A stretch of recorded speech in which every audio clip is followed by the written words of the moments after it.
Good morning. So this is the second unit in your text. രണ്ടാമത്തെ unit ആണ് ശ്രദ്ധിക്കുക. അതിൽ 3 ചാപ്റ്ററുകളാണുണ്ട്. And then Gandhi came, the price of flowers, അതുപോലെ തന്നെ ഡെത്ത് ദ ലെവലർ. ഇത്രയും ചാപ്റ്ററുകളാണ് നമ്മുടെ ഈ സെക്കൻഡ് യൂണിറ്റിൽ, +1 സെക്കൻഡ് യൂണിറ്റിലുള്ളത്. ഇതിൽ നേരത്തെ സൂചിപ്പിച്ച പോലെ തന്നെ ഓരോ ചാപ്റ്ററിൻ്റെയും സമ്മറിയാണ് നിങ്ങൾക്ക് വേണ്ടി ഞാനിപ്പോൾ ഇവിടെ നൽകിയിട്ടുള്ളത്. ഈ സമ്മറികൾ ഞാൻ നേരത്തെ സൂചിപ്പിച്ച പോലെ തന്നെ ഈ പാഠഭാഗത്തു നിന്ന് വരുന്ന ചോദ്യങ്ങളെ നിങ്ങൾക്ക് നേരിടാൻ വേണ്ടി സഹായിക്കും. ഏത് ഫോർമാറ്റിലുള്ള ചോദ്യമാണെങ്കിലും, അതായത് സ്പീച്ച് ചോദിക്കുകയാണെങ്കിലും ലെറ്റർ ചോദിക്കുകയാണെങ്കിലും ഒക്കെ ആ ഒരു ഫോർമാറ്റിൽ നിങ്ങൾക്ക് ഈ സമ്മറിയെ മാറ്റി എഴുതാൻ കഴിയുക എന്നുള്ളതാണ് മാർക്ക് വാങ്ങിക്കാനുള്ള ഏറ്റവും നല്ല മാർഗം. Okay, so and then Gandhi came, അങ്ങനെ ഗാന്ധിജി വന്നപ്പോൾ എന്നുള്ള ഒരു ചാപ്റ്ററാണ് അല്ലേ. നമുക്കറിയാം, ഞാനിതൊന്ന് വായിക്കാം. When Gandhi came, India was in A bad shape. Gandhiji ഇന്ത്യയിലേക്ക് വരുന്ന സമയത്ത് ഇന്ത്യയുടെ അവസ്ഥ, ഇന്ത്യയുടെ ആ രൂപം എന്ന് പറയുന്നത് വളരെ മോശമായിരുന്നു. ഹ്യൂമിലിയേഷൻ, ആളുകൾ ഭയങ്കര നാണക്കേട് ഫീൽ ചെയ്യുന്ന സമയം അല്ലേ. മറ്റു നാട്ടിലെ ആളുകൾ വന്നിട്ട് ഇന്ത്യക്കാരായ ആളുകൾ ഭരിക്കുമ്പോൾ ഉണ്ടാകുന്ന നാണക്കേട്. അൺഎംപ്ലോയ്മെൻറ്റ്, നാട്ടിൽ ജോലിയില്ലായ്മ, പോവേർട്ടി, ദാരിദ്ര്യം, ആൻഡ് ഡെസ്പെറേഷൻ, ആളുകൾക്കൊക്കെ ഉള്ള ഭയങ്കര മാനസികമായ സങ്കടങ്ങൾ. എവ്രിവെയർ, ഇത് എല്ലാ സ്ഥലങ്ങളിലും നമുക്ക് കാണാൻ സാധിച്ചു. ഇന്ത്യക്കൊട്ടാകെ ഗാന്ധിജി വരുന്ന സമയത്ത് ഇങ്ങനത്തെ ഒരു വല്ലാത്ത അവസ്ഥയിലായിരുന്നു നമ്മുടെ ഇന്ത്യ രാജ്യം. When Gandhiji came, things changed. Gandhiji ഇന്ത്യയിലെത്തിയപ്പം കാര്യങ്ങളൊക്കെ മാറി. ത്രൂ ഹിസ് കോൺഫിഡൻസ്, ഗാന്ധിജിയുടെ കോൺഫിഡൻസിലൂടെയും അൺയൂഷ്വൽ പവർ, അദ്ദേഹത്തിൻ്റെ അസാധാരണമായ ആ ശക്തിയിലൂടെയും, അതുപോലെ അസ്റ്റോണിഷിങ് വൈറ്റാലിറ്റി, നമ്മളൊക്കെ അതിശയിപ്പിക്കുന്ന അദ്ദേഹത്തിൻ്റെ ഉണർവിലൂടെയും, ആൻഡ് എക്സംപ്ലറി ലീഡർഷിപ്പ്, അദ്ദേഹത്തിൻ്റെ കഴിവുറ്റ നേതൃപാടവത്തിലൂടെയും Gandhiji influenced millions of people in India. Gandhiji ഇന്ത്യയിലെ ലക്ഷക്കണക്കിന് ആളുകളെ ഗാന്ധിജി സ്വാധീനിച്ചു. ഗാന്ധിജിയുടെ ഈ പറയപ്പെട്ട കഴിവുകളിലൂടെയൊക്കെ ലക്ഷക്കണക്കിന് ആളുകളെ ഗാന്ധിജി സ്വാധീനിച്ചു. മാത്രമല്ല, ഇൻ വാരിയിങ് ഡിഗ്രീസ്, വ്യത്യസ്ത അളവുകളിലായിരുന്നു ഗാന്ധിജിയുടെ സ്വാധീനം. അതായത് ഇന്ത്യയിൽ വന്നിരിക്കുന്ന ആളുകളിലൊക്കെ ഒരേ രീതിയിലല്ല ഗാന്ധിജി സ്വാധീനിച്ചിട്ടുണ്ടായിരുന്നത്. ഓരോ ആളുകൾക്കും പല രീതിയിലായിരുന്നു ഗാന്ധിജിയിലുണ്ടായിരുന്ന സ്വാധീനം. എന്ന് പറഞ്ഞാൽ സം ചേഞ്ചഡ് കംപ്ലീറ്റ്ലി. ഗാന്ധിജി വന്നതിന് ശേഷം ചില ആളുകൾ പൂർണ്ണമായിട്ടും മാറി. അതായത് അവർക്കുണ്ടായിരുന്ന കോൺഫിഡൻസ് ഇല്ലായ്മ, അല്ലെങ്കിൽ ബ്രിട്ടീഷുകാരോട് അവർക്കുണ്ടായിരുന്ന ഒരു മാനസികാവസ്ഥ, ഇങ്ങനെ തുടങ്ങിയിട്ട് പലർക്കും പല രീതിയിലായിരുന്നു. ബ്രിട്ടീഷുകാരോട് അനുകമ്പ കാണിക്കുന്ന ആളുകളുണ്ടായിരുന്നു. അതുപോലെ തന്നെ രാജ്യത്ത് ചില ജാതികൾക്ക് മേൽക്കോയ്മ വേണം എന്ന അഭിപ്രായമുള്ള ആളുകളുണ്ടായിരുന്നു. അപ്പോൾ ഓരോ ആളുകളും ഗാന്ധിജിയുടെ വരവിന് ശേഷം വ്യത്യസ്ത രീതിയിലാണ് മാറിയിട്ടുള്ളത്. ചില ആളുകൾ പൂർണ്ണമായിട്ട് മാറി, others were affected only partly. ചില ആളുകളെ ഭാഗികമായിട്ടാണ് ഇത് ബാധിച്ചത് ഗാന്ധിജിയുടെ വരവിന്. അതായത് ഗാന്ധിജി വന്നതിന് ശേഷം കാഴ്ചപ്പാടുകളിൽ മാറ്റം വരുത്താത്ത ആളുകളുണ്ടായിരുന്നു, അതേസമയം കാഴ്ചപ്പാട് പൂർണ്ണമായി മാറ്റിയ ആളുകളുണ്ടായിരുന്നു. His call for action was twofold. Gandhiji ജനങ്ങളോട് പ്രവർത്തിക്കാൻ വേണ്ടി പറഞ്ഞിരുന്നു. അതിന് 2 മടക്കുകളായിരുന്നു. എന്ന് പറഞ്ഞാൽ 2 രീതിയിലായിരുന്നു ഗാന്ധിജി ഇന്ത്യയിലെ ജനങ്ങളോട് പ്രവർത്തിക്കാൻ വേണ്ടി ആഹ്വാനം ചെയ്തിട്ടുണ്ടായിരുന്നത്.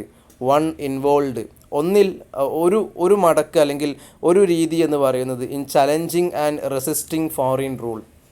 അതായത് വൈദേശിക ഭരണത്തെ, ബ്രിട്ടീഷുകാരുടെ ഭരണത്തെ വെല്ലുവിളിക്കുക അല്ലെങ്കിൽ അതിനെ തടയുക എന്നുള്ളതാണ് ഗാന്ധിജിയുടെ പ്രവർത്തനത്തിൻ്റെ ഒരു രീതി എന്ന് പറയുന്നത്.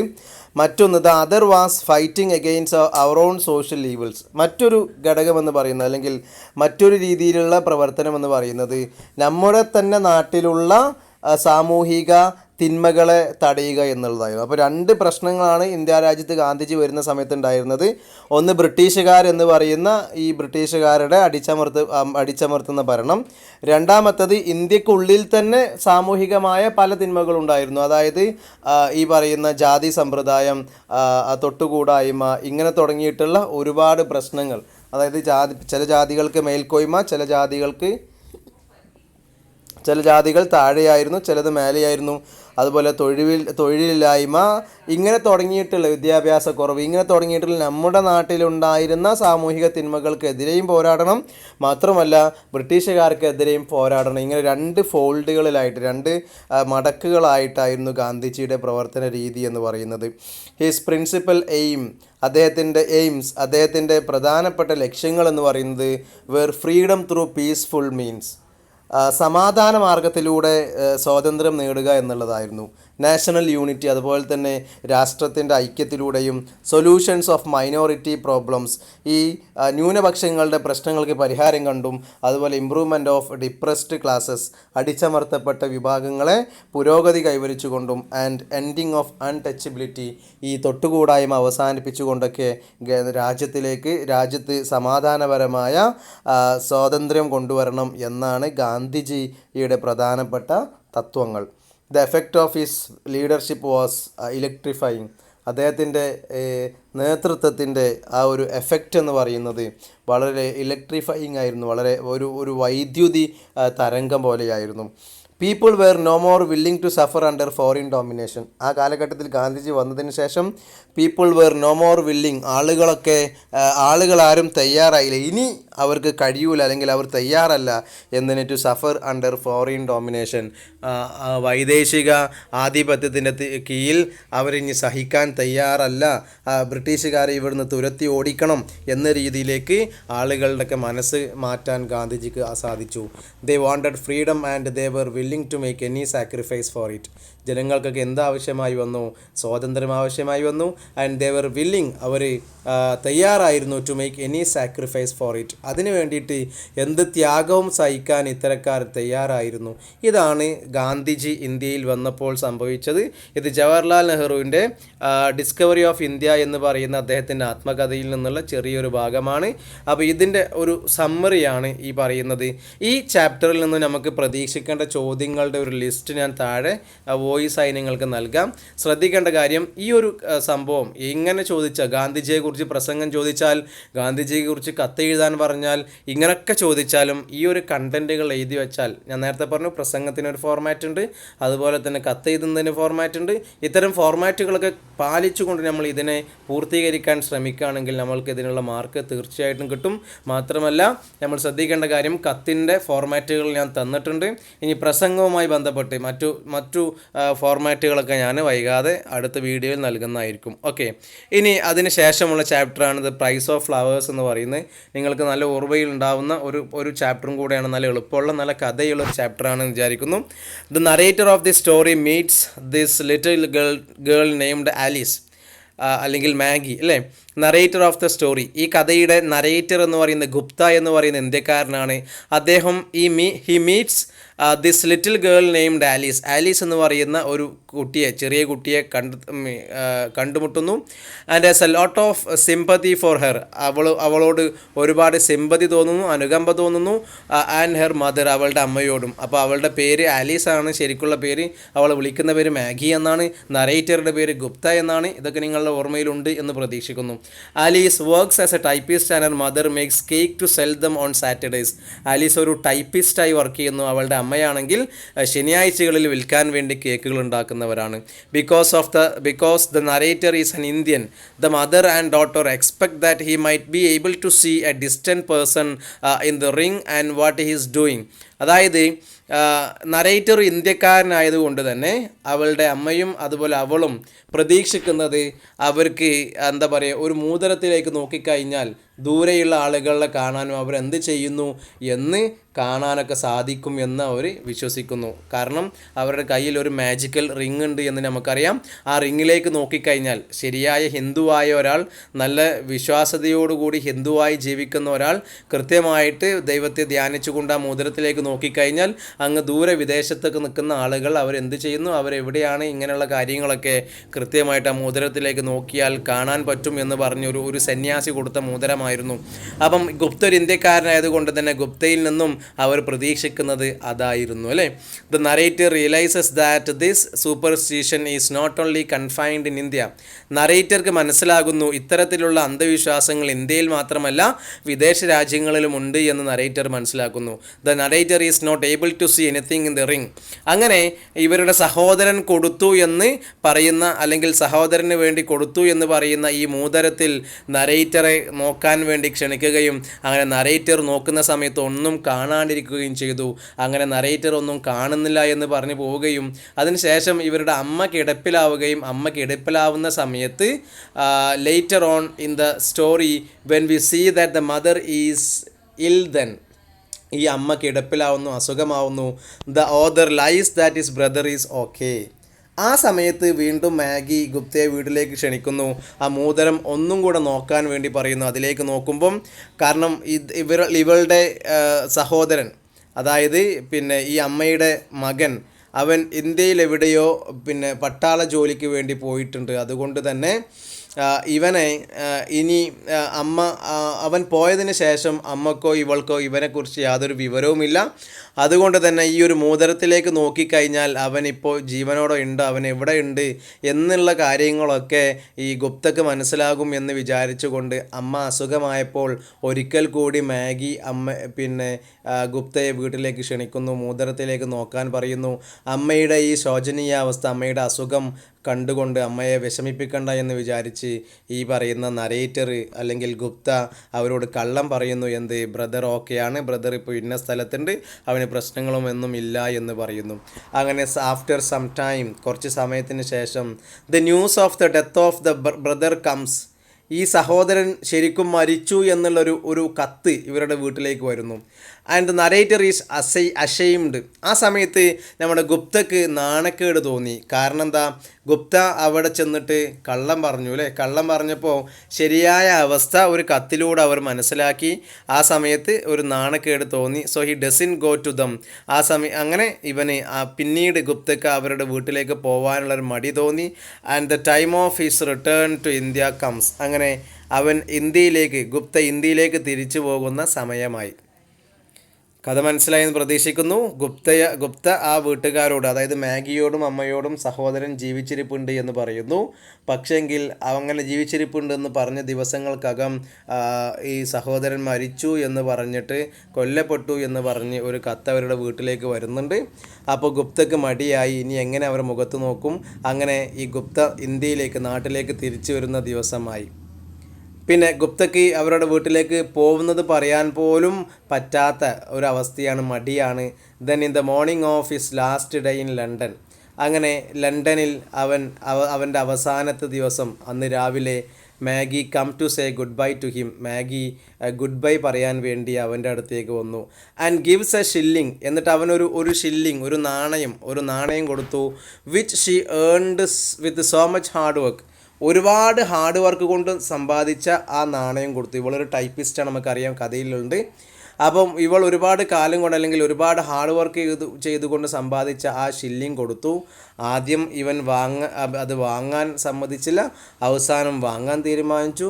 So that he could buy flowers for her brother's grave. അവളുടെ സഹോദരൻ്റെ ശവക്കല്ലറയിൽ പൂവ് വാങ്ങി അവിടെ വെക്കാൻ വേണ്ടിയാണ് ഈ ഒരു ഷില്ലിങ് കൊടുത്തത്. അപ്പോൾ അതെങ്കിലും ആ സഹോദരിക്ക് ചെയ്യണം, അല്ലെങ്കിൽ ഇനി അതേ ചെയ്യാൻ കഴിയൂ എന്നുള്ളത് കൊണ്ട് അവൻ ആ പണം വാങ്ങുന്നു. This is the price of flowers. ഇതാണ് പ്രൈസ് ഓഫ് ഫ്ലവേഴ്സ് എന്ന് പറയുന്നത്. ഞാൻ നേരത്തെ സൂചിപ്പിച്ച പോലെ നിങ്ങൾക്ക് ഈ ഒരു കഥ ഇതുമായി ബന്ധപ്പെട്ട് ചോദ്യങ്ങൾക്ക് ഉപയോഗപ്പെടുത്താവുന്നതാണ്.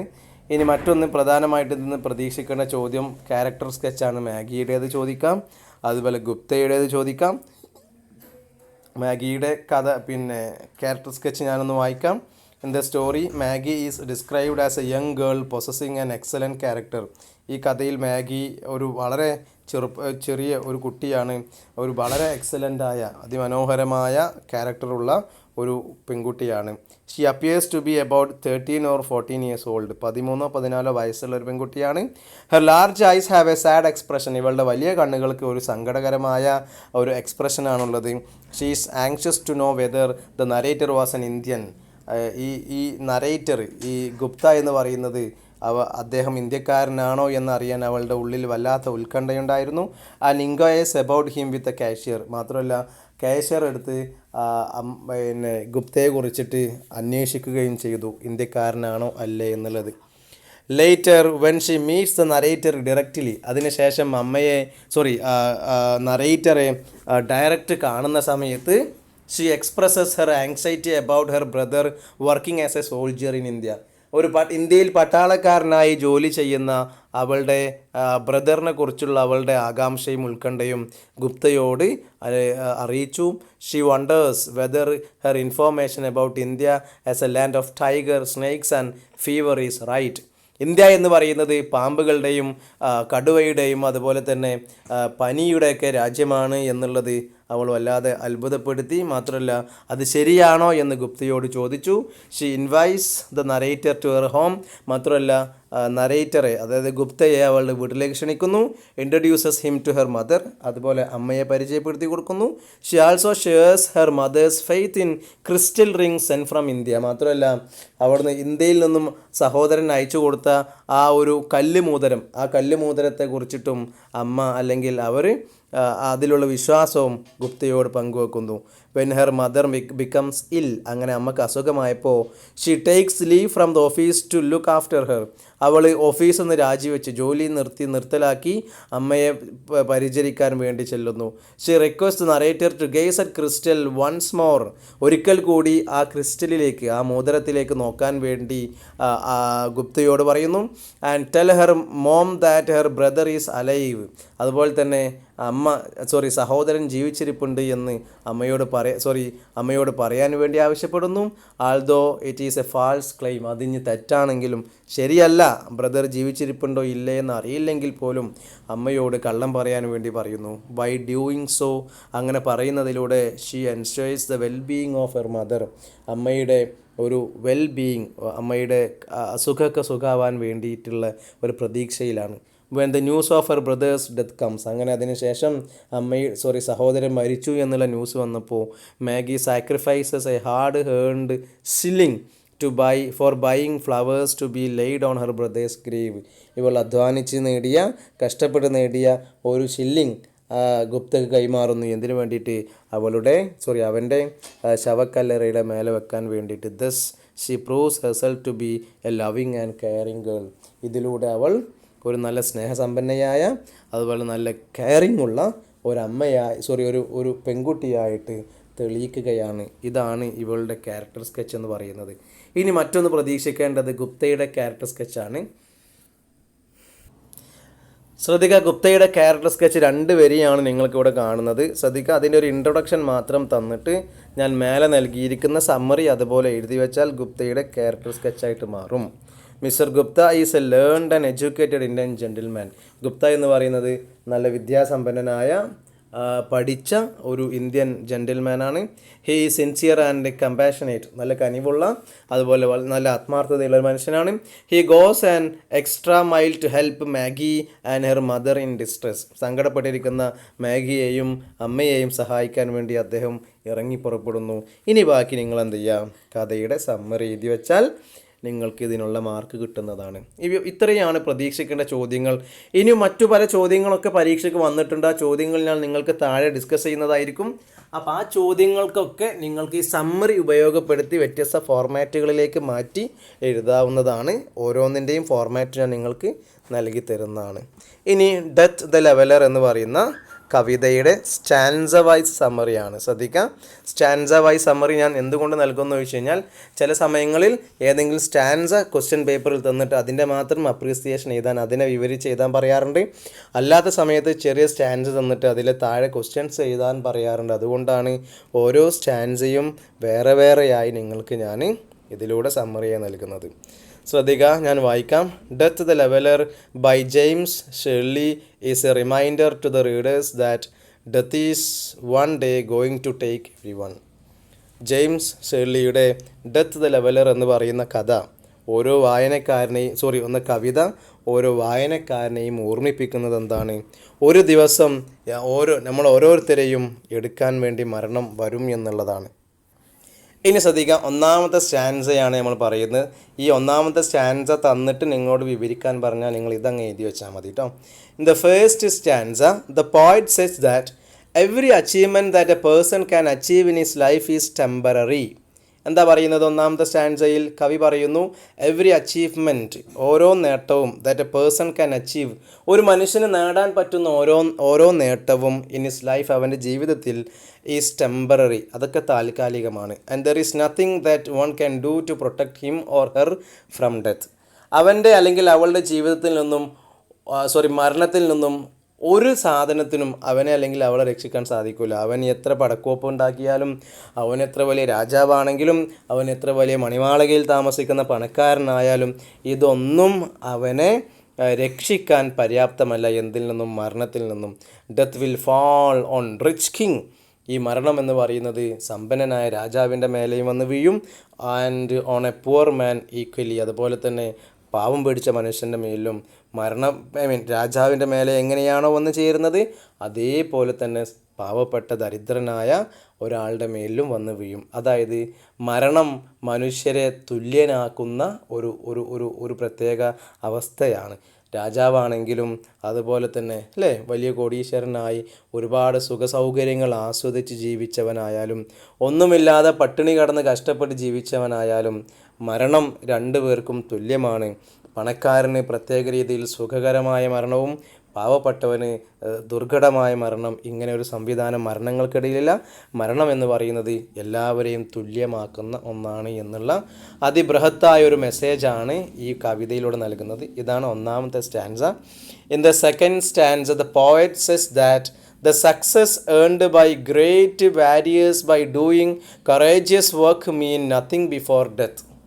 രണ്ടാമത്തെ സ്റ്റാൻസയിൽ പറയാണ്, the poet sets the success earned by great warriors. Warrior എന്ന് പറഞ്ഞാൽ യോദ്ധാവ്, പോരാളികൾ, വലിയ മഹാന്മാരായ മഹത്തായ യോദ്ധാക്കൾ നേടിയ വിജയം എന്ന് പറയുന്നത്, അവർ സമ്പാദിച്ച വിജയങ്ങൾ എന്ന് പറയുന്നത് ബൈ ഡൂയിങ് കറേജിയസ് വർക്ക്, വലിയ ധൈര്യപൂർവ്വം അല്ലെങ്കിൽ ധൈര്യം നിറഞ്ഞ പ്രവർത്തനങ്ങളിലൂടെ, ജോലികളിലൂടെ അവർ നേടിയ വിജയങ്ങൾ എന്ന് പറയുന്നത് മീൻ നത്തിങ് ബിഫോർ ഡെത്ത്. മരണത്തിൻ്റെ മുമ്പിൽ ഒന്നുമല്ല. അതായത് എത്ര വല്ല കൊലകൊമ്പനായാലും, ഒന്നാം ലോക മഹായുദ്ധമാവട്ടെ, രാജാക്കന്മാർ തമ്മിലുള്ള യുദ്ധങ്ങളാവട്ടെ, അതിലേക്ക് ഒരുപാട് ആളുകളെ കൊന്നൊടുക്കി വലിയ വീരവാദം മുഴക്കിയ എത്ര വലിയവനാണെങ്കിലും, ഏത് വലിയ യോദ്ധാവാണെങ്കിലും, മരണത്തിന് മുമ്പിൽ ഇവനെ കൊണ്ടൊന്നും ചെയ്യാൻ സാധിക്കില്ല. മരണത്തിന് ഇവരൊന്നും ആരുമല്ല. Even the strongest of the conquerors, conqueror എന്ന് പറഞ്ഞാൽ ഭരണാധികാരികൾ, ഈ രാജ്യങ്ങൾ കീഴടക്കി, രാജ്യങ്ങൾ വെട്ടിപ്പിടുക്കി, ഓരോ രാജ്യങ്ങളും വെട്ടിപ്പിടിച്ച് തൻ്റേതാക്കുന്ന വലിയ വലിയ രാജാക്കന്മാർ, വൺ ഡേ, ഒരു ദിവസം, നീൽ ഡൗൺ, അവരൊക്കെ മുട്ടുകുത്തും, and is defeated by the power of death, അവരൊക്കെ മരണത്തിൻ്റെ ശക്തിക്ക് മുമ്പിൽ കീഴടങ്ങും, പരാജയപ്പെടും. ഇതാണ് രണ്ടാമത്തെ സ്റ്റാൻസ പറയുന്നത്. സൂണർ ഓർ ലേറ്റർ, വളരെ നേരത്തെ അല്ലെങ്കിൽ കുറച്ച് കഴിഞ്ഞിട്ട്, എവ്രി വൺ ഡൈസ്, ഓരോരുത്തരും മരിക്കും. അപ്പം ലോകത്തുള്ള ഏത് കൊലകൊമ്പനാവട്ടെ, ഹിറ്റ്ലർ ആവട്ടെ, മുസോളിനി ആവട്ടെ, ഇനി ലോകം കീഴടക്കി ഭരിച്ചിരിക്കുന്ന മറ്റു ഏത് ചക്രവർത്തിമാരാവട്ടെ, അവരൊക്കെ മരണങ്ങൾക്ക് കീഴടങ്ങിയിട്ടുണ്ട്. അതുകൊണ്ട് ഏത് വലിയ ശക്തിമാനും മരണത്തിന് മുമ്പിൽ ഒന്നുമല്ല എന്നാണ് രണ്ടാമത്തെ സ്റ്റാൻസയിൽ പറയുന്നത്. ഇനി മൂന്നാമത്തെ സ്റ്റാൻസയിലേക്ക് വരാം. In the third stanza the poet pictures death as A force that brings equality. ഈ കവിതയിലൂടെ നമുക്ക് ചിത്രം വരച്ച് കാണിക്കുകയാണ്. കവി എന്താ ചിത്രീകരിക്കുന്നത്? That death as A force that brings equality, സമത്വം കൊണ്ടുവരുന്ന ഒരു പ്രത്യേക ശക്തിയാണ് മരണം എന്ന് പറയുന്നത്. those who won and those who lose are made equal by death.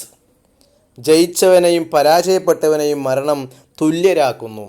Because death is the ultimate equaliser. കാരണം മരണമാണ് ഏറ്റവും അവസാനത്തെ തുല്യനാക്കുന്നവൻ. അതായത് ഇപ്പം ഒരു യുദ്ധം നടക്കുന്നെങ്കിൽ, രണ്ട് യോദ്ധാക്കൾ തമ്മിൽ യുദ്ധം നടക്കുന്നുണ്ടെങ്കിൽ അതിൽ ഒരുത്തൻ വിജയിക്കുകയും മറ്റവൻ പരാജയപ്പെടുകയും ചെയ്തു അല്ലേ. അവിടെ ഒരു അൺഈക്വാലിറ്റി അല്ലെങ്കിൽ ഒരു ഇൻബാലൻസ് ഉണ്ട്, ഒരു തുല്യതയില്ലായ്മയുണ്ട്.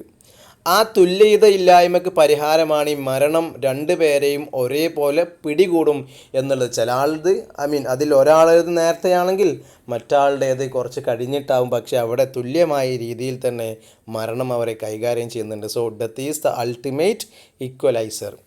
Every person go to the grave in the end. അവിടെ പേർപ്പിൾ ആൾത്തറിനെ കുറിച്ച് പറയുന്നുണ്ട് അല്ലേ, നല്ല മുന്തിരി കളറുള്ള ചുവന്ന ആൾത്താരയെ കുറിച്ച് പറയുന്നുണ്ട്. അതാണ് ഈ ലൈൻ കൊണ്ട് ഉദ്ദേശിക്കുന്നത്. Every person go to the grave in the end. ഓരോ മനുഷ്യനും അവസാനം എത്തിപ്പെടുന്നത് എങ്ങോട്ടാ? ഗ്രേവിലേക്കാണ്, അവരുടെ കല്ലറയിലേക്കാണ്. The last two lines say that if there is anything that is going to last after a person has died, it is a good work that he does while he is alive and people remember them for those good work. ഇനി അവസാനത്തെ 2 ലൈനെ കുറിച്ചാണ് പറയുന്നത്. The last 2 lines say, അവസാനത്തെ 2 വരികൾ പറയുന്നത് എന്താ? If there is anything that is going to last after a person has died, ഒരു മനുഷ്യൻ മരിച്ചതിന് ശേഷം വല്ലതും അവശേഷിക്കുന്നുണ്ടെങ്കിൽ it is a good work, അത് എന്താണ്? നല്ല പ്രവർത്തികളാണ്. ദാറ്റ് ഹി ഡസ്, അവൻ ചെയ്ത നല്ല പ്രവർത്തികൾ. വെൻ ഹി ഈസ് അലൈവ്, അവൻ ജീവിച്ചിരിക്കുമ്പോൾ അവൻ ചെയ്ത നല്ല പ്രവർത്തികൾ മാത്രമാണ് അവൻ്റെ മരണശേഷവും നിലനിൽക്കുന്ന എന്തെങ്കിലും ഒന്നുണ്ടെങ്കിൽ അതാണ്. മാത്രമല്ല ദ പീപ്പിൾ റിമെമ്പർ ദം, അത്തരത്തിലുള്ള ആളുകളെ ജനങ്ങൾ ഓർമ്മിക്കും. ഫോർ ദോസ് ഗുഡ് വർക്ക്, അവർ ചെയ്ത നല്ല പ്രവൃത്തിയുടെ പേരിൽ. അപ്പോൾ ഇതാണ് ഈ ഡെത്ത് ദ ലെവലർ എന്ന് പറയുന്ന കവിത നമുക്ക് നൽകുന്ന വലിയൊരു പാഠം. വളരെ രസകരമായ, ഒരുപാട് അർത്ഥങ്ങളുള്ള, നല്ല അതിമനോഹരമായി വായിച്ച് ആസ്വദിക്കാവുന്ന ഒരു കവിതയാണ് ഇത്. കവിതയുടെ ഓരോ സ്റ്റാൻസ വൈസ് സ്റ്റാൻസ എന്താ പറയുക, അപ്രീസിയേഷൻ എന്ന് വേണമെങ്കിൽ പറയാം. നിങ്ങൾക്ക് എന്തായാലും അപ്രീസിയേഷൻ എഴുതാനുണ്ടാകും. 8 മാർക്കിന് ചോദിക്കുന്ന ചോദ്യമാണ് അപ്രീസിയേഷൻ. അതിനെ എങ്ങനെ നേരിടണം എന്നുള്ളത് ഞാൻ അടുത്ത ക്ലാസ്സിൽ പറയുന്നുണ്ട്. ഇതിന് നിങ്ങൾക്ക് ഉണ്ടാവുക ഓരോ സ്റ്റാൻസ, ഏതെങ്കിലും സ്റ്റാൻസ് തന്നിട്ട് അതിനെ വിശദീകരിക്കാനോ അല്ലെങ്കിൽ അതിൽ നിന്നുള്ള ക്വസ്റ്റ്യൻസിന് ആൻസർ ചെയ്യാനോ ആയിരിക്കും ഉണ്ടാവുക. ജസ്റ്റ് നിങ്ങളൊന്ന് അറിഞ്ഞിരിക്കാൻ അത്യാവശ്യമാണ്. ഇനി ഈ പറയുന്ന 3 ചാപ്റ്ററുകളിൽ നിന്നും വന്നിരിക്കുന്ന ക്വസ്റ്റ്യൻസ് ഞാൻ കഴിഞ്ഞ ക്ലാസ് സൂചിപ്പിച്ച പോലെ 2015 മുതൽ നിങ്ങൾക്ക് വേണ്ടി ചോദിച്ച ചോദ്യങ്ങളുടെ ഒരു ഡീറ്റെയിൽ ആയ ലിസ്റ്റ് ഞാൻ നിങ്ങൾക്ക് താഴെ നിങ്ങളുടെ ഗ്രൂപ്പിൽ ഈ ഒരു യൂട്യൂബിലൂടെ അല്ലാതെ നൽകുന്നതാണ്. അതും കൂടെ നിങ്ങളെ മനസ്സിലുണ്ടായിരിക്കുക. എത്തരത്തിലുള്ള ചോദ്യങ്ങളാണ് ഓരോ ചാപ്റ്ററിനെ വെച്ചും ചോദിക്കുന്നത് എന്ന് നിങ്ങൾ അറിഞ്ഞിരിക്കണം. ഓക്കെ, ഇനി അടുത്ത വീഡിയോ അതിലേക്ക് എത്തുന്നത് വരെ ബായ്.